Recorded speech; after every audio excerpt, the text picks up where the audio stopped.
কাফনের কাপড়ে কোনো পকেট থাকে? থাকে না, নিয়ে যেতে পারবেন না। আপনি মারা যাওয়ার পরে যে কাফনের কাপড়টা কেনা হবে, আপনি জানেন সেটা টরে কাপড় কেনা হবে না?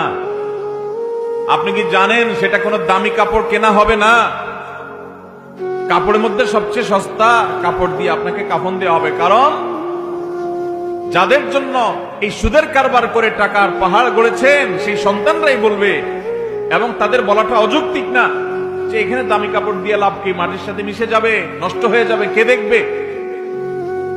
দামি সাবান দিয়ে আপনাকে গোসল করাবে না।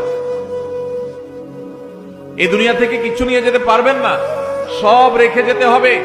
ভাগ বটরা করে ছেলে মেয়েরা খাবে, আর হারাম কামাই করছে না, আপনি জবাব দিতে হবে আপনার।